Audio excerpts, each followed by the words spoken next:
I can now, yes. It says it's recording on this computer, so that's okay. Right. Hello, everyone from Maidenhead and New Zealand. I'm Richard Pode. I'm the chairman of Maidenhead Heritage Centre. And this slide is important because according to the new rules announced on Monday, we're actually going to be able to reopen, hooray, hooray, on the 17th of May. In the meantime, if you get bored with life, you can see online exhibitions on our website. And we actually have a couple of Zoom lectures that we're putting coming up very soon. If you're remotely interested in aeroplanes, aircraft of ATA, Air Transport Auxiliary, which was based at White Waltham, the good, the bad, and the ugly. Some they loved, some they hated. We're going to tell you why. That's next Wednesday, and you can get tickets from that website address on the bottom of this slide.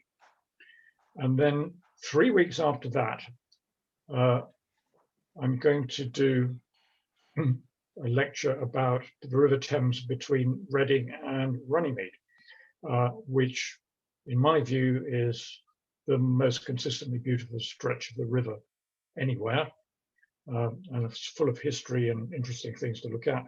And the tickets for that will be on sale from March the 5th. And while if coming up, we can't wait to be let out, can we? None of us can wait to be let out. If you've got a family event coming up relatively soon, an Easter or a birthday or whatever, vouchers for our Spitfire simulator experience are fantastically popular, suitable for kids of all ages.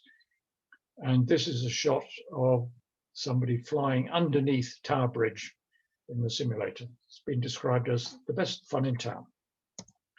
But now we're going to talk about the history of Boulters Lock. And this is a late Victorian watercolor out of one of the millions of books I've got about the river. Quite a lot of some of the photographs are taken from a boat in the middle of the river, because I'm lucky enough to have a narrow boat, which I keep at a boatyard in Cook and Bean. And I always give paddleboarders a wide berth and go slowly. So Boulters Lock, what the heck does bolter mean? It's not a person's name, it's what they do. Bolting is sieving of flour, so the bolter is the miller. And this is a picture of Boulters Lock, or a painting of Boulters Lock, on a Sunday afternoon in 1895. We'll come back to it later, but I'm sure it's very familiar to all of you. And this is a more familiar scene, probably, if you're on your paddleboard, coming up to Boulters Lock from the downstream end, and very familiar. Now, if you were in an aeroplane, you might recognize Boulters Lock from the air. And the most dominant thing here, of course, is the water going into the weir, and the grounds of Taplow Court. Look in the bottom right-hand corner of the slide. And Tara might be able to see her house in Raymill Road East, or a bit of it. So, oh dear, somebody's drawn squiggles all over this. That wasn't me. We'll have to ignore those. Here we are with the same picture, but further close up. We've got numbers along the top. So number 1 is the lock cut leading to the lock. You can see there are boats going into the lock. The gates at the bottom, the tail gates they're called, are closed, and the mitre shape of the head gates are open. A bit of water, number 2, is, or was, the mill stream for Ray Mills. Okay. Number 3 is the main channel of the river. Number 4 is now known to us as the Jubilee River, but originally it was the mill stream, or the mill leak feeding the mill at Taplow Mill. So we've got 4 parallel bits of water in a very small concentration. Let's take a look at a map. More arrows all over it. I have a horrid suspicion this might be me moving my mouse. So here's the length of the upper Thames. It runs, the Thames is navigable from Teddington on the far right to Lechlade in the Cotswolds, just south of Burford, on the far left. And Boulters Lock is at the end of the big red arrow in the middle, and it's number 12 on a series of 44 locks between Teddington and Lechlade. And I forgot to tell Tara, and I forgot to tell you, there is an exam at the end of this, everybody, so pay attention. Okay, so there's the length of our river. Now, the average fall on the river, depending on which source you use, it's quoted as between 16.5 and 20 inches per mile. And if it wasn't for the shoals and the sandbanks, the natural river would be deep enough for a boat of about 3-foot draft to navigate. But of course, there are shoals and sandbanks or mud banks. And in medieval times, boatmen did not have the river to themselves. This is Maple Durham Mill, the last working mill, water mill on the river. In the Domesday Book, 1088, 40 Thames mills are identified, but the local mills were slightly later than that. The one that we're most familiar with, if you've lived here a while, was Taplow Mill, which is recorded in 1194. So definitely way back in the Middle Ages. And of course, it closed down not so many years ago. And now Berkeley Homes have built. Actually, I quite like the blocks of flats that are on where the big mill buildings were. And that house down on the right-hand side, the one with the red roofs, that's been turned into expensive apartments. It was lived in by a Palmer, Huntley and Palmer, that family. And the Palmer who built it had been at the charge of the Light Brigade in the Crimean War. Useless historical fact, number one. Oh, this is behind. So here's an 18th century view of Cliveden, taken roughly from Maidenhead Bridge. And the house up on the top right-hand corner is Taplow Court. And the buildings in the middle distance on the river are Ray Mills, which is why Mr. Ray was the miller, and that's why we got Ray Mill Road East, Raymead Road, Ray this, Ray that. It's all named after the same family, the people who set up the mill at what we now know as Boulters Lock.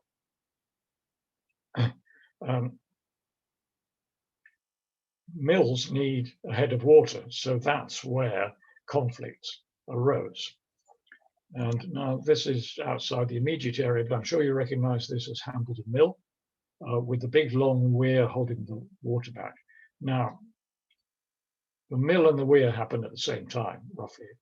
Somebody wanted to build a mill. They chose a site with relatively shallow water, hammered in wooden poles, and made a dam, which gave them a head of water, which promptly obstructed navigation. So in fact, Edward the Confessor, so that's before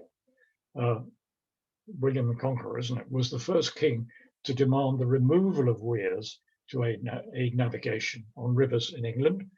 And one of Magna Carta's clauses, Magna Carta's 1215, actually requires the removal of fish weirs. So the miller had to, and the boatman had to come to a compromise to enable the passage of boats. And what they came to was what's called a flash lock.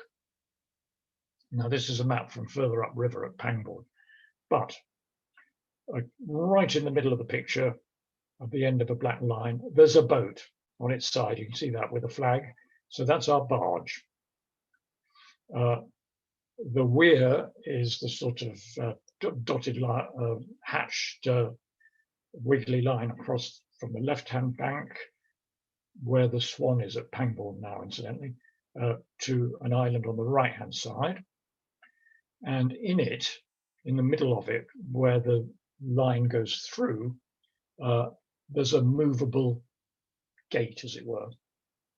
And in order to pass the weir, you had to open this gate, which produced a tsunami. So if you're going downriver, that was very dangerous.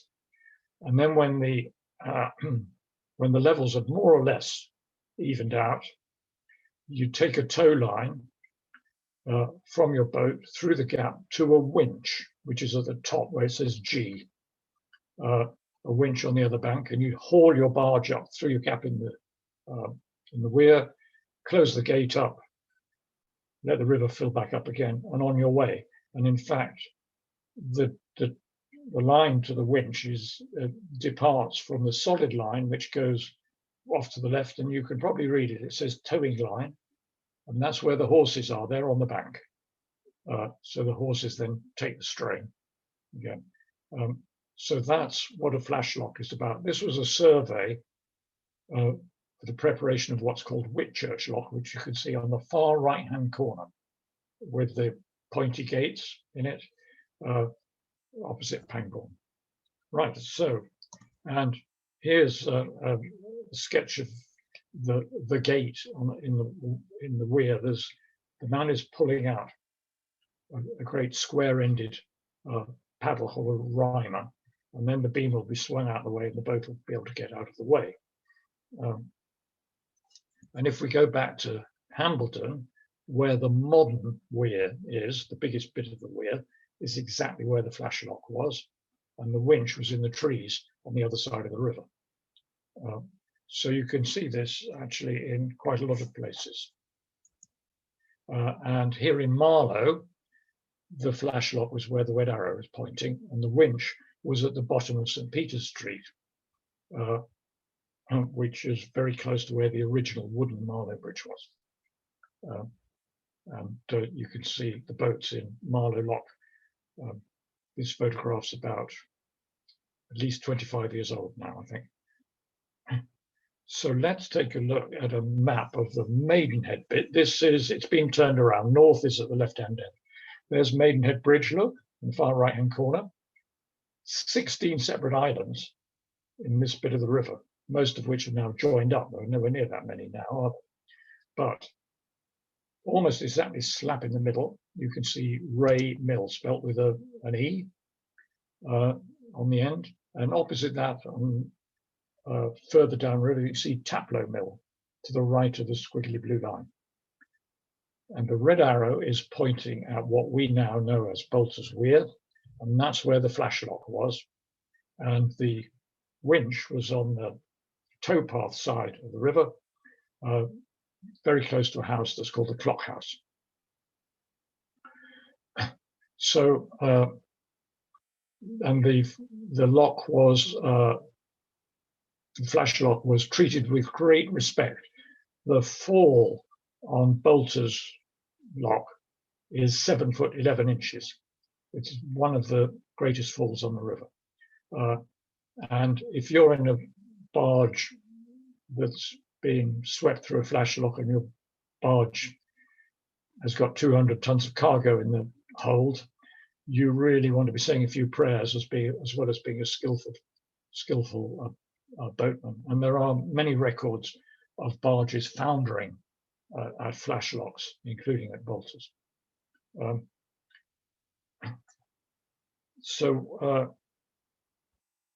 In fact, there's a very early photograph. It's the last map was 1637, and this is 1865, so it's 240 years later. But in my red circle, you can see the paddles that are going to be pulled out the post and rimer weir. So that's where the Boulters flash lock was. And before we move away from flash locks, this is a winch. It's the last surviving, much restored winch or capstan associated with a flashlock, and it's at river level in the grounds of a house called Whittington House, which is just downstream from Danesfield. And it spins beautifully, this. So you need 1, 2, 3, 6 men to push it around. And here's an explanatory board by it. And you can see that there's your barge. The part of the weir has been moved out of the way. It's got a rope that's going around this capstan, and you're heaving it upriver. So the capstan, where it is at the moment, would be no darn good at all with all those trees in the way. And it's the only one surviving because the 20th century owner, Viscount Devonport, pledged to preserve it, occasionally replacing the oak beams with trees from his garden. And here's another. This is, if you've been to the wonderful River and Rowing Museum in Henley, if you haven't, I thoroughly recommend it. This is Marsh Lock, which is a mile upstream from Henley Bridge, with a barge going through, and bottom left-hand corner, there is our capstan, there is our winch with a tow line onto the barge, which actually is being lowered through the gap going downriver, not risking it. The countryside behind is not quite as hilly as that. But it's a splendid picture, and this is just a detail of part of it. And this is what a barge in those days used to look like. Well, actually, 2 barges are in this picture. They were called West Country barges, and they could carry loads of up to 100, even 200 tons. They're like giant punts, just like giant punts. They don't have keels, they've got flat bottoms. They've got a sail. The mast has to lower so you can get underneath bridges. But where you could, you sailed, which means you didn't have to rent a horse from a man on the bank or a supplementary horse. There's another lovely picture. And normally I say, if I'm doing a live talk, who can tell me who painted this? It was painted by our friend J.M.W. Turner. It's very little known because it's unfinished and it's in the reserve collection at Tate Britain, and it's not on permanent display. I want to borrow it from Maidenhead Heritage Centre. It's really rather fine. There's a barge on the left-hand side with a sort of cuddy, which is the only kind of cabin you've got. In it, or near it, there's a fire going, so I don't know if they're making corned beef hash or whatever you had in 1805. You can tell it's not finished because on the mast there's a sail, or there was a sail, that's been painted out in a different coloured blue. And to the right of the figure, there's another sail, which has been sort of painted out the same colour of the trees. Up on the top, you can see Cliveden House itself, and it's not the one we know now. And down from there at about 5 o'clock position on the clock, you can see eel bucks that were up and down the river. They're like horizontal lobster pots that were lowered into the river to catch the eels as they went downriver to head across the Atlantic Ocean to the Sargasso Sea, where their spawning grounds are. So that's Mr. Turner's version of it.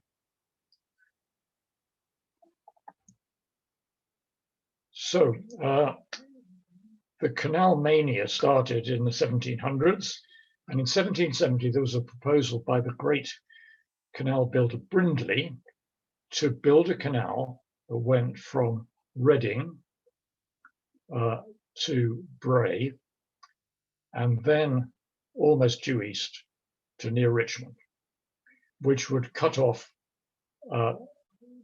about 15 locks and quite a lot of miles. At which point the Thames conservators who ran the river took fright and thought, oh dear, we better do something to modernize our river. Otherwise, all the tolls that we charge will disappear. So another map of Maidenhead. This time north is at the top. The top turquoise line is pointing at the flash lock, the Boulters lock, and the bottom one is pointing at the first site of the first pound lock, and Ray Mill is away on the left-hand side. So there's the left-hand bit of water is the mill leat feeding Ray Mill at that stage. A pound lock is a modern lock with two sets of mitered gates, and it's called a pound lock because it impounds a small section of water that you can make go up and down. It's much safer than a flash lock. So in 1772, the first pound lock was built at Taplow Mill. So the tolls were safe.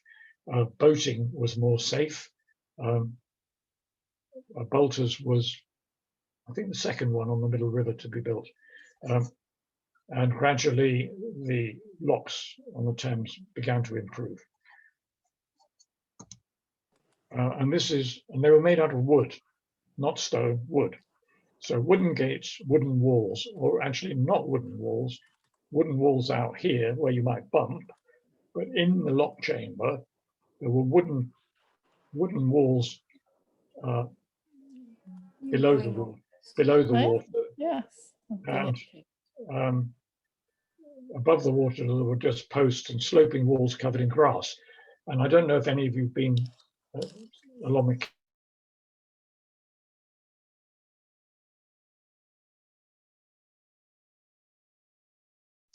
There we go. Right. I got muted. I was talking about the Kennet Naven Canal and wooden-sided locks. And this is a lock on the Kennet Naven Canal. It's wood below the water line when the lock is empty. And nowadays it's got bits of metal. In the old days, they would have been wooden posts sticking up and sloping banks. It's called grass-sided, but actually it's weed and cow parsley-sided locks, and they're absolutely horrible to work through. And this, I think, is the only image of even part of my narrowboat that's in the talk.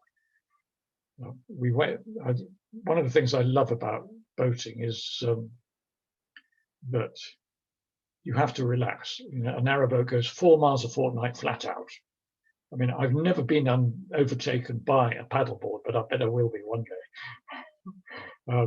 It's the ultimate relaxation. So that mill on the Taplow side did quite well for about 50 years. 1825, they decided to build a new mill, a new lock, where what we call Boulters Lock now exists. And the first thing they had to do was to make a lock cut. So they bought some land from Mr. Bodley, him who founded the Bodleian Library in Oxford. So the bottom piece of water on this map is the lock cut, and you can see Boulters Lock down on the right-hand side. The middle piece is the mill stream, and you can see where it says Ray Mill and Ray Mill House. Then there's the weir stream with the site of the flash lock at the bend in the weir. And then at the top, on the east side, underneath the escarpment, is Taplow Mill Stream. So this is a map done from previous early 19th century maps. So the tinted island, what we call Ray Mill Island, was bought by the Thames Conservancy, as well as the site for the lock cut itself. And locks always go at the downstream end of the lock cut. And that helps prevent the channel from silting up. If you put the lock at the upstream end of the lock cut, the silt-laden water coming out of it would settle out in the lock cut, and you'd need to dredge it very regularly. You put it at the bottom end, The water filling the lock has got a lot of silt, actually does quite a lot of scouring in the lock cut. And when it goes out into the main river, so you don't, and gets spread out, so you don't need to dredge it very often. If you think about Cookham lock cut, it's exactly the same. Well, it's a long lock cut, but the lock is at the downstream end. So we've got a brand new lock in 1825. The Thames Conservators are sitting there fat, dumb and happy, but it doesn't last. Because why not? The Great Western Railway. Until the Great Western Railway opened, the Thames was the #1 transport highway across southern England and had been since time immemorial. Suddenly, you could get from London to Maidenhead in an hour, or to Bristol in 3 hours at the outside. So, not surprisingly, the first thing that happened was all the cargo diverted to the railway, and Maidenhead, which had been based on the coaching era, went bust overnight in 1840 when the railway opened all the way. This bridge actually opened in 1838. And as you know, it's the largest spans out of brick ever built in the world. Nobody knows how it stands up. Well, they've got a pretty good idea, but nobody believed it would stand up. And there's the round arch Maidenhead Bridge in the background. And quiz question, how many arches in Maidenhead Bridge? I'm not going to tell you the answer. Very quickly, Maidenhead became a booming riverside resort. It reinvented itself very rapidly in about 20 years at the most. And the sounding arch even appeared on railway posters like this one here. Fashionable artists came and painted. This is by James Tissot. It's called Return from the River Trip. They've been out in a skiff. It's a very good rendering of Maidenhead Bridge. And the painting is another one I want to borrow. It's owned by Andrew Lloyd Webber. If any of you happen to be personal friends with him and could put in a good word, I'd be very grateful. It's rather splendid. People not only came to live, well, actually the rich and famous came and built houses by the river. Lots of them still around. If they weren't quite so rich, you could rent a houseboat for the season or part of the season. And these ones moored just above Boulters Weir. That area was called Botany Bay, believe it or not. I don't know if because the people who rented boats on houseboats on Botany Bay were a bit lawless, like convicts sent to Sydney. I've no idea where the name came from. And the lock cut itself was busy with punts and skiffs and all the rest of it. Now, I don't know if any of you have ever fallen up. I'm sure you've all fallen off paddle boards. So have I. But I had practice when I was a student falling off a skiff, off a punt. They're really quite, it's harder than it looks is all I would say. Now, this is probably around about 1910, something like that. And I wanted to show you in the middle distance, to the right of the lock gates, there's a sloping set of rollers, which is so that in a punt or a skiff you can get round the lock without having to wait for bigger boats and steamers and things like that. And they went, whoops, and in the lock cut itself, almost opposite where that curve was this little house, but there was the Thames Thames Motor Vehicle Company, that wasn't its exact name, but one of its sidelines was building electric boats. And this is a beautiful electric canoe, and its twin still exists. Now, here's the lock cut looking upriver. We were looking downriver before with a Salter steamer clogging things up. And on the left-hand side, you can see two sets of railway lines, as it were. That's the extension of the rollers along the side of the lock. And then if we go downstream, here you are going back down in the river, and that's that's an 8-foot fall plus, more than that. It's probably 10 foot at least. And I should think your skiff or your punt could get seriously out of control with this one. But this is typical of a traffic jam in late Victorian and Edwardian times. All the gents wearing white trousers and boaters, all the ladies in pretty dresses and parasols. And we'll take a look now at Gregory's famous painting, because it's a nautical disaster waiting to happen. And I really have great fun with this painting.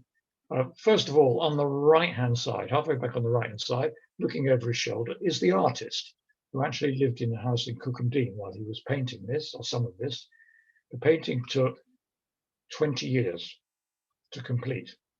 And I'm told by the fashionistas that there's 20 years of ladies' fashions in the painting, and we'll see some of them in a minute.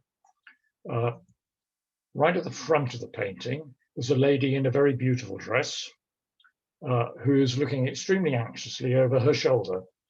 The dog is completely unfazed. I like that. But you can see the boat in the top right-hand corner bearing down on them. The lady in the front under the parasol looks extremely steely-eyed. There are 3 men rowing, so this is a triple skiff, but of course they can't see where they're going. And the only one who's unfazed in this picture is the baby at the top right.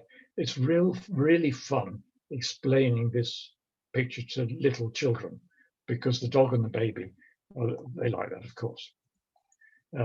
Here at the back, so under another parasol, is the lady who's steering with ropes over her shoulders, and her companion with her chin on her hand is looking bored out of her mind. Oh, another day on the river. Over on the left, there's on the left of this picture, there's a man pushing a punt who's not looking where he's going. He's about to ram the lady with the dog. And a bit further over, whoops, sorry, going the wrong way. There's another lady who is really looking a bit worried and paddling like hell, because she's about to be borne down on by that big black boat on the right-hand side, which is where all the toffs are. And here they are, look, complete with top hat, pretty hats, and all the rest of it. They're out for a day on a steamer. It might belong to their big house, and the crew's got a little black cap on and a waistcoat. Surprisingly enough, there's no smoke or steam coming out the top of this steamer, but they were considered the monsters of the river by everybody else in the Edwardian times.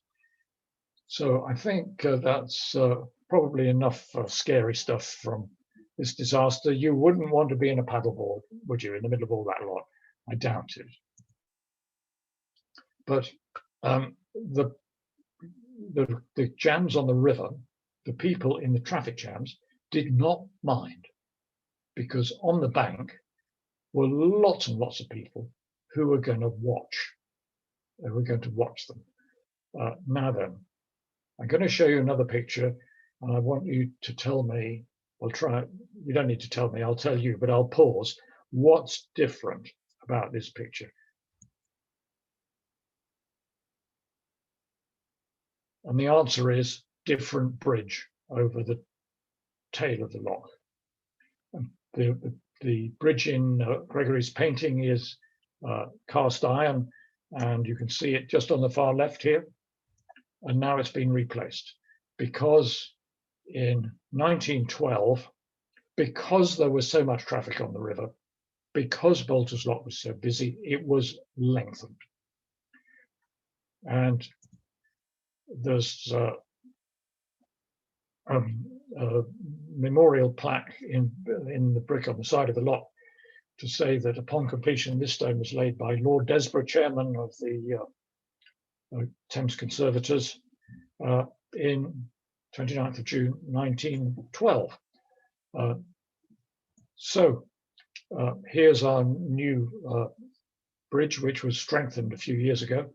Not so many people in the queue this year. A lady in a very long dress having punting lessons, but do look very carefully, because the left-hand end of the punt is tied to the bank by a rope. Can you see the curve? You look really well. I can see people smiling. I guess you can see the curve. It reaches the bank just where the squiggly blue line goes. And I do love the little girl in the bottom left-hand corner. Right, let's go on a bit to what we got to. Yes, part of the rebuilding the lock. At the same time, Ray Mill closed, and the mill buildings were demolished. Excuse me.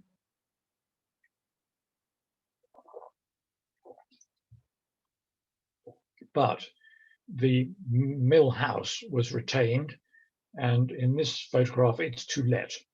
And eventually, it was converted and became Boulters Inn. Round the back, where the mill had been and the mill stream was, they built an extraordinary device called a boat escalator, which is a mechanized version of the rollers that we saw back several slides ago. The idea was that people in man-powered boats, like a skiff like this, or a punt, could be raised to the higher level, and they wouldn't even need to get out of the boat, because this mechanical device, the boat would be gripped by these wooden wedges and smoothly carried up the river, up the slope, and down the other side and into the water, which had been the mill lead. But it was an absolute disaster on two grounds. The first one, because those wooden wedges quite often rip the bottoms out of the boats, not at all clever. And secondly, because the people in the queues with their pretty parasols and their boaters and the rest of it didn't mind being in a queue, because they were being gawped at by the hoi polloi standing on the bank. And it was part of the fun to see how many people were staring at you. And there they were, hidden around the back. So it was a technical failure, but it was a social failure, more than that, which I think is really very amusing. And this concrete slope, I'm not even sure if it was certainly there in the 70s when I took this. Now, have any of you lived in Maidenhead long enough to remember when the Thames Conservancy had a regional office in this building, and that's one of their inspection launches, the Windrush. And at one point, the Thames Valley Police had two patrol boats, which were based here at Boulters Lock, at the same spot. So I want to show you a photograph now that's a bit older than this. It was taken in 1947, and I'm going to let you have quite a good look at this, especially those of you who live in the Riverside area in what was, before the Jubilee River, the floodplain. This is an aerial photograph of Maidenhead taken from just upstream of Boulters Lock in March 1947. So you can see the weir, the water is pouring over that weir. There's the entrance. The mill leads to Taplow Mill on the left-hand side, right at the bottom left-hand corner. Above the weir, there's what was the mill's lead to Boulters, and then the lock cut going parallel to the road. And most of certainly the houses in the foreground are all underwater. Halfway up on the left-hand side is around the back of Lockmead, I think, and slightly above the midpoint on, I beg your pardon, on the right-hand side. Slightly above the midpoint on the right-hand side is Clapper's Meadow, which has now been built on. You can see it full of water. And all the way down to Maidenhead, except the little bits on tiny rises, were all underwater. And the river was out of its banks for 2 weeks. And the river, in fact, was a mile wide. the water went on the Bath Road from the Taplow Railway Arch to the Bear Hotel, which is quite a long way. It's quite a long way. Nowadays, of course, we happily believe it will never happen again, but the 1947 flood is not the biggest one ever recorded. There was a significantly bigger one in 1894, which the statisticians say would repeat on average every 100 years. So it's overdue. It was significantly higher than the 1947 flood, and the Jubilee River would be overwhelmed by it. I don't want to put smiles on your faces if you live in the floodplain. It wouldn't be as bad outside as this was, but you would get wet. You would get wet. Now here's, let's go slightly closer to, in fact, it's not that much closer. It's the following year, 1948. This photograph taken by Fairy Air Surveys based at White Waltham. We have a tremendous collection of aerial photographs. And we've got our 4 bits of river here as well, haven't we? But you can still see in this photograph the rollers that were put in, or the site of the rollers that were put in 1912 when the lock was lengthened, where I put the turquoise arrow. Okay, and that's not far from where the new Taplow footbridge is it? And I stole this photograph yesterday because off the architect's website. It's better than the photograph I have. And it's obviously a nice summer's evening because the terrace is covered in people. Look, upstairs. And I think it's probably the summer, almost certainly the summer of 2019, because the footbridge was open in the autumn of 2018. The following year, 2019, we had a summer when we were allowed to do things, but we didn't really, did we, in 2020? Roll on this summer and let's hope that we are. I always think the best way to arrive at Boulters is in a boat. And they've got a pontoon, which is a bit wonky, actually, I think. But in the 50s, they were advertising themselves as Boulters in Botel, which I quite like. They got to 5 telephone numbers: Maidenhead 291 20091, and it was tremendously expensive. This is in old money. £2 15 shillings a night for a double room with breakfast, and £1 12 and 6 per night. It's only a week, isn't it, since the 50th anniversary of the introduction of decimal currency. I bet lots of us remember that. And I can remember my mother going into a shop and she kept saying, "And what's that in real money, dear?" to the shopkeeper for a long time. And you could go to Windsor or Reading twice a day on a Salter steamer if you didn't bring your own boat. Now then, here's this doesn't happen very often. The lock is totally empty, totally empty. This photograph was taken in about 1980, 82. So the rebuild of 1912 lasted for around about 70 years, just over 70 years, I think. The only change in that time had been the removal of the original head gates. So that's, and which their location is about 2/3 away along the lock. So they moved the gates at one point, and the lock was mechanized. So the gates work on hydraulics. The great big beams that we call balance beams were removed. And if you want to see locks like that, you have to go upstream of Oxford. And of course, you get to do it yourself up there, which is great. This picture was actually taken in 1983. I can see my notes.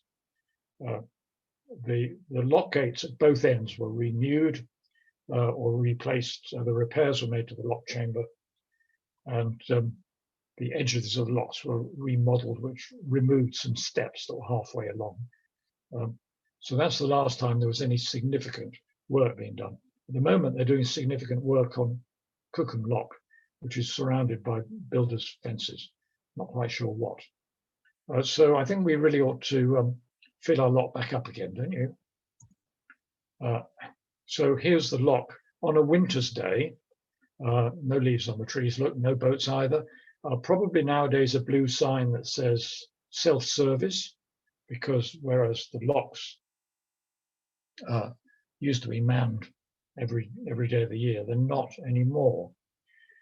So now there's another trivial question to ask you. How many bathtubs full of water do you think it would take to fill up Boulters Lock? It's 210 feet wide, long. You can see how wide it is. It's 7 foot 11 inches deep.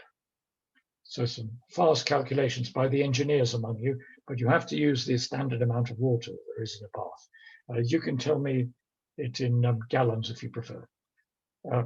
But there will be boats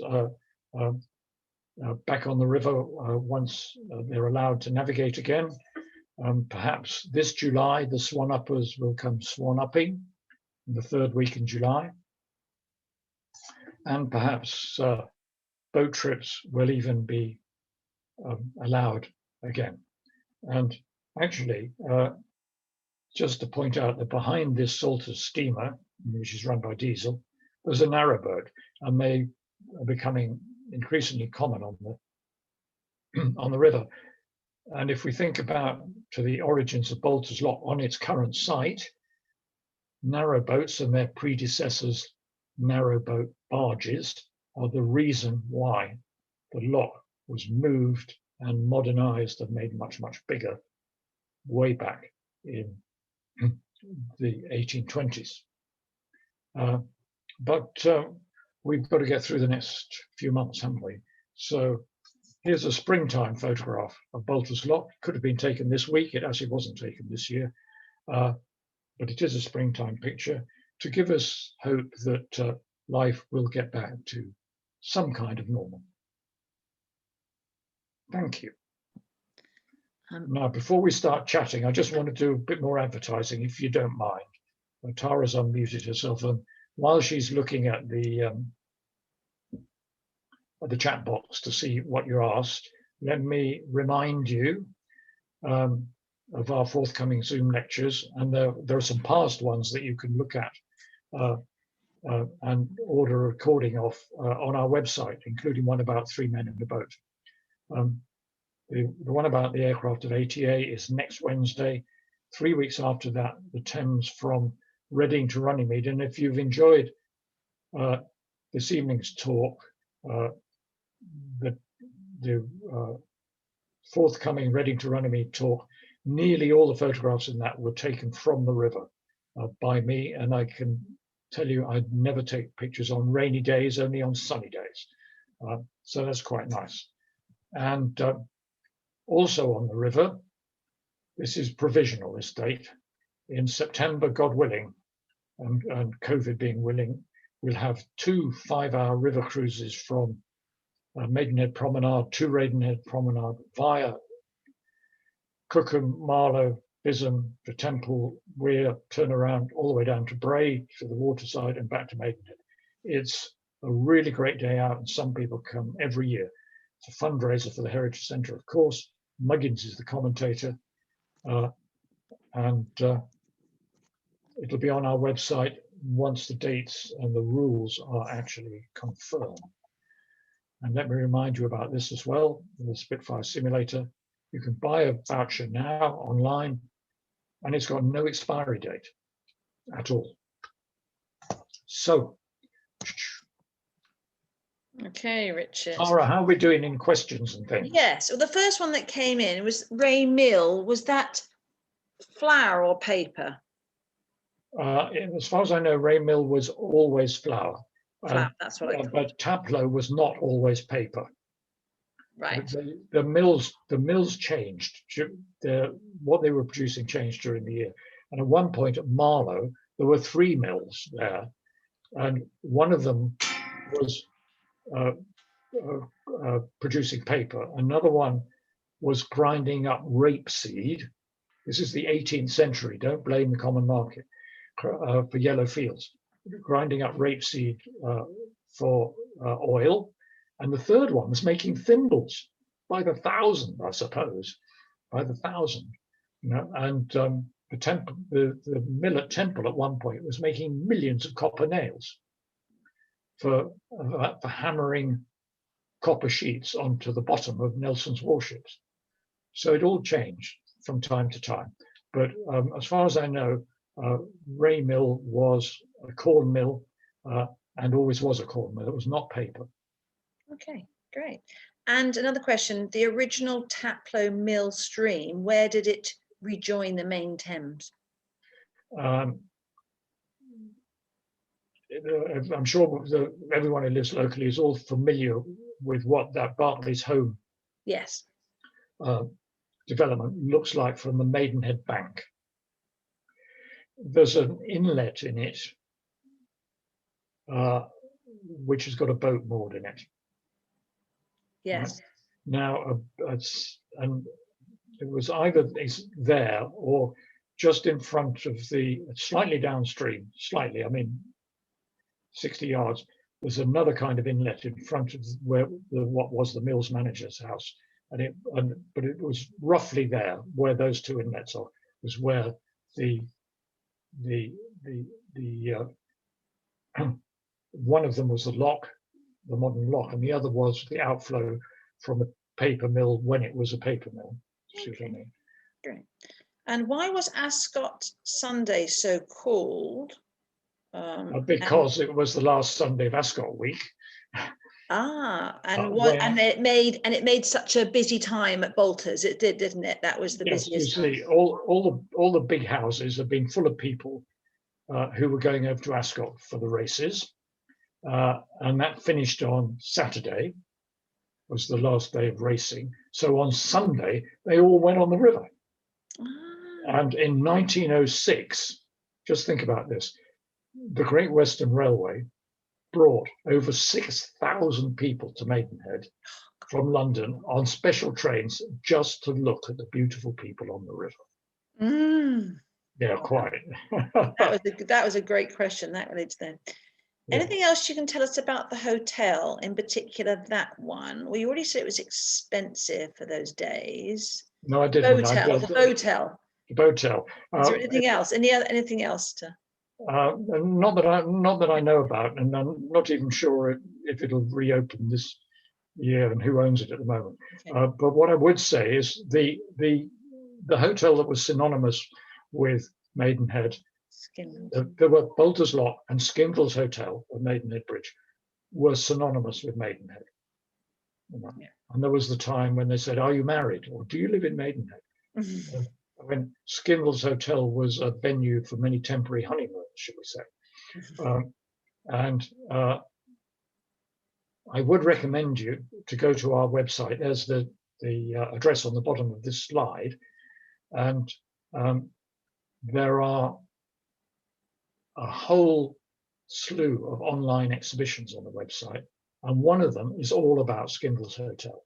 Yeah, it's really not just the Skindle's Hotel of Louis Brown and wet T-shirts and the swimming pool and all the rest of it when it was all a bit seedy, but from way back when, and it started when the railway came, basically, because you could get to Maidenhead, or rather Taplow's first Maidenhead station was by Taplow Arch, in an hour, out of the smoke and on the river.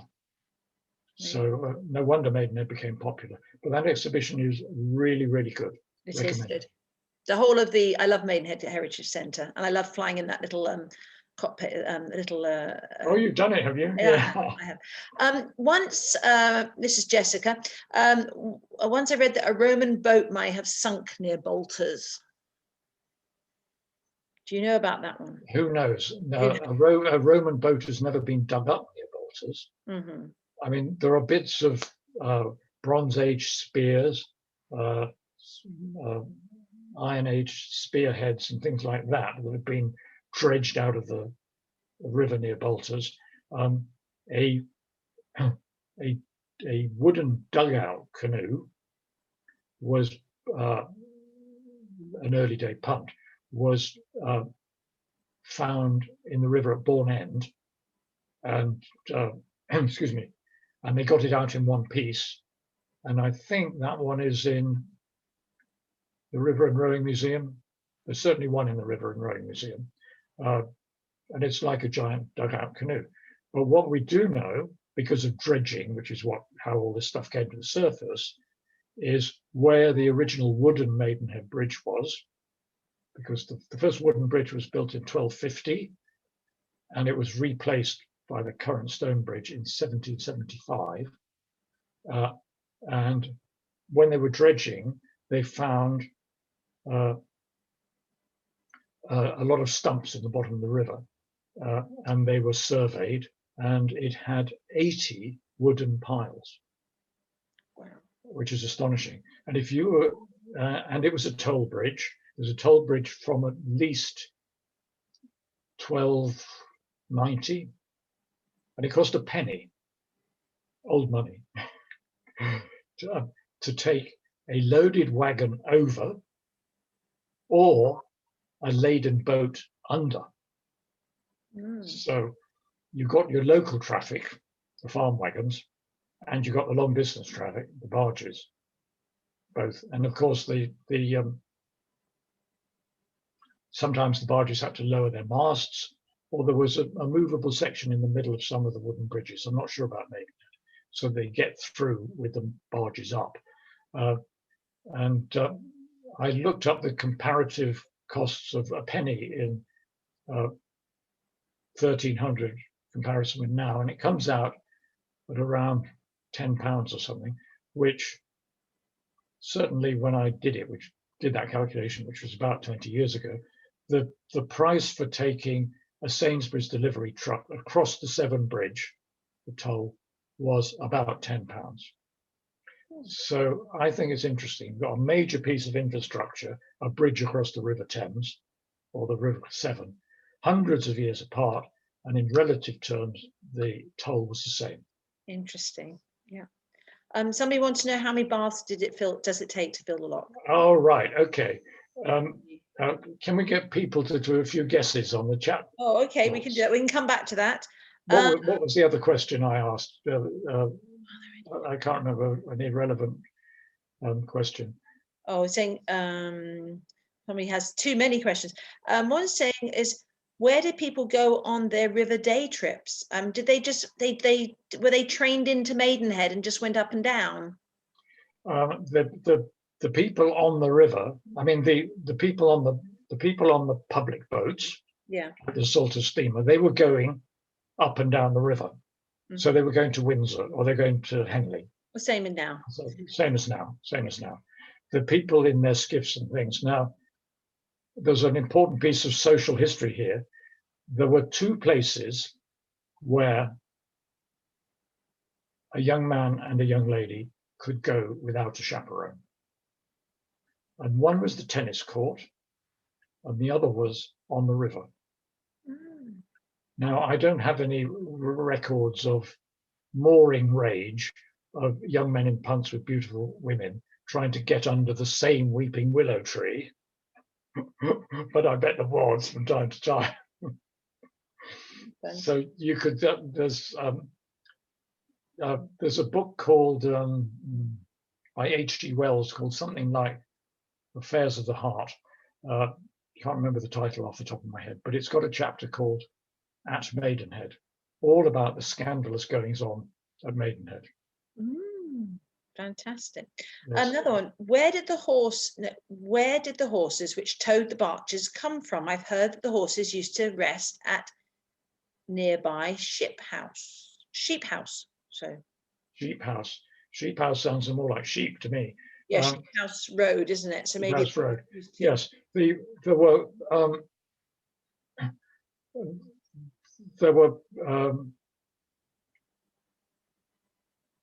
people renting horses to bargees up and down the river. For instance, one of the places that they would rent horses was at Spade Oak Ferry, at Bourne End, because where the river narrows under Winter Hill, where there's an island just below Wootton's boatyard, the river runs quite fast there, and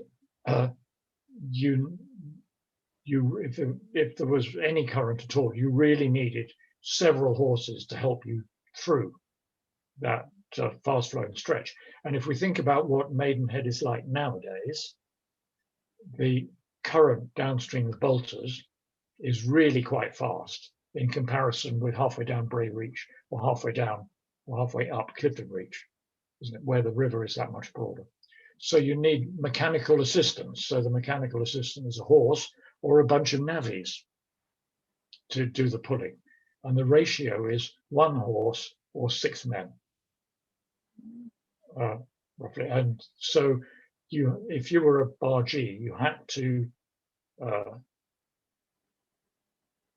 calculate your costs in terms of renting horses or bargees to help you. Of course, going downriver is easy, the current's taking you.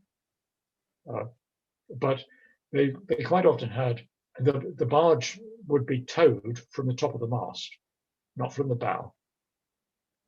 If you want to tow a boat, you do not pull it from its bow, unless you're right in front of it. But you're on a tow path, you can't be right in front of it.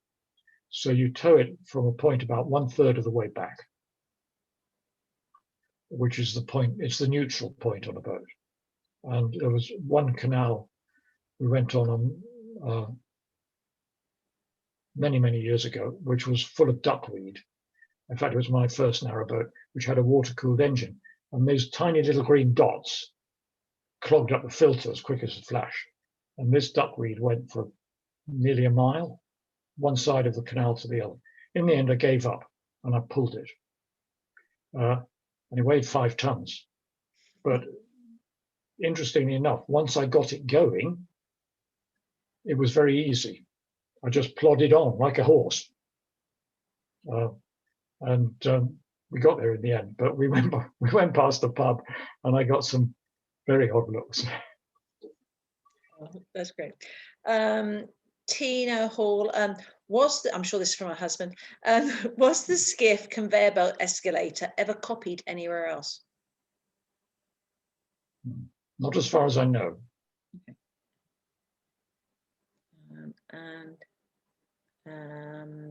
I think okay. So we have some sort of quotes for the bath from 3,000, 9,050.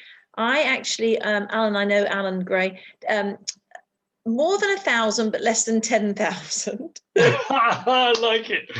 Wow. 220, 2,000. No, it's 22,500.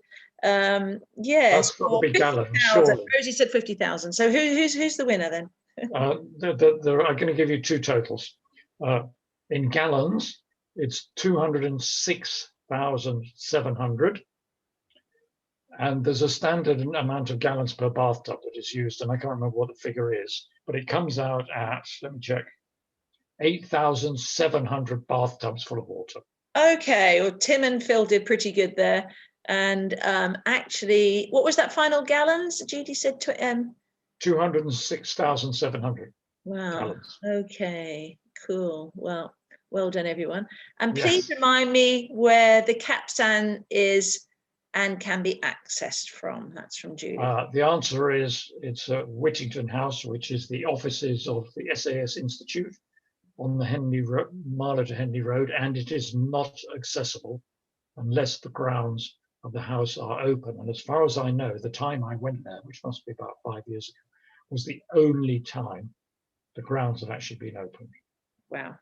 In the winter time, you can see it when there are no leaves on the tree from the towpath just above Hurley Weir.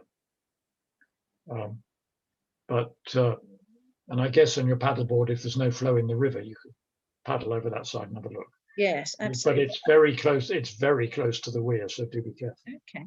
No, that was great, and I know my team are listening because this is part of their history. This is part they get an exam before the season's out, so I really appreciate that, and everybody who shared this. This is talk available to see again. We have recorded it, so I'll see how if it's possible. Right. I think on the recording the blue stripes won't come out. I don't know why they. No, I think it's somebody with an iPad. There was a chap who was trying to help me, but I didn't want to mess around. And so it is made by an iPad, so it had to be undone by an iPad. What I think you'll find, Tara, is that on the recording the squiggles don't show. Right. Okay, that would be great. If they do, I'll send you the original PowerPoint. Okay. Well, thank you so much, Richard. I'm glad I'm going to go. Now I've sung for my supper. I'm going to have my supper and a glass of wine with it. Yeah. Well, thank you so much, everybody, and bye, everyone. For remembering. Thank you. Yep. And we'll see you alongside the river or on the river. Thank you for a great discussion. Thanks. Bye. Thank you. So if those of you who signed up for the newsletter, there's another one next week on another subject. So that will be in the newsletter that you received. You'll receive. So yeah. Great. One more from me. Sign up for the newsletter. Just subscribe to the newsletter. It's on the website. Sorry, Richard. Just one more thing. I promise that I won't be going too fast. My narrowboat is dark green and it's called Otto. Oh, I know Otto. Yes. Otto. Yes. So if I go past you on your paddleboard at more than a crawl, you're willing. I'm perfectly happy for you to wave your paddle at me and tell me to slow down. Yeah, no look problem. forward to seeing you all on the river. Oh, that was fantastic. Thank you. And one other question was how many arches in Maidenhead Bridge? Or we have to go and count them, perhaps. We have to go and count. Yes, I think you do. I think you have to go and count them from your paddleboard. We will do. And send me an email. Okay. All right. Well, thank you very much, Richard. Thank you, everybody. Thank you. Bye-bye. Thank you. Thank you very much. Bye. Bye. Bye. Thank you. Enjoy your dinner. Okay. Yeah, Thank enjoy your dinner. Bye. Bye, Tina. Bye. Bye-bye. Thank you, Tara, for organising. Oh, you're welcome. Thank you. Bye-bye. Thank you very much. Thank you. Very, very interesting. Good. Thank you. It was. I'm glad you enjoyed it, Sue. We did. Excellent. Very, very good. Good. Yeah, And now you know where to find him now, because he does Maidenhead. I think it's only £5 to join in his. But he had 200 people the other day from another group. But he's very knowledgeable. He runs. Really? He basically runs the. He's very interesting. The photos Heard at him the enough. Heritage Centre are wonderful. Yeah. I do. Yeah, they are really lovely. So let's Yes, head very good. along there. Okay. We'll have to stop the recording.